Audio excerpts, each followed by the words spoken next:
across the United States. It's a phenomenon. And bunnies.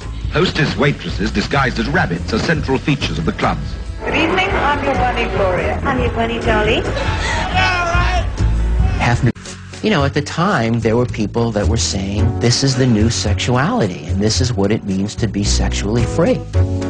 Of course, at the same time, there were people who began to look at the personification of what women were supposed to be as bunnies and said, it's dehumanizing, it's degrading, it's exploitative.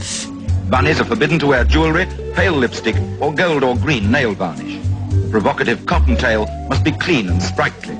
Bunnies must dress identically, yet retain their individual personalities, which are allowed to find expression in their faces.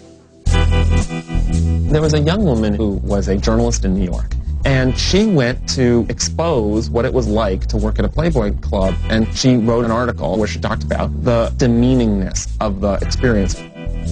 I was writing for a magazine called Show, and I ended up going to what I thought would be just the auditions with my phony name, and I was too old already to be a bunny.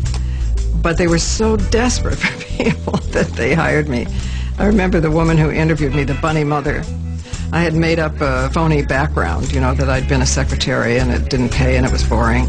She said, honey, if you can type, you don't want to work here. Probably what Hefner was the most angry about was that I disclosed that it wasn't glamorous.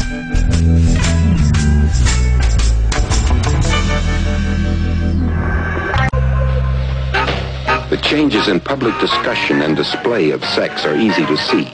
What is not so apparent are some of the differences in attitude towards sex on the part of the older generation, in contrast to the younger generation. Our generation grew up really as a generation of voyeurs. We were not supposed to touch, we were not supposed to experience.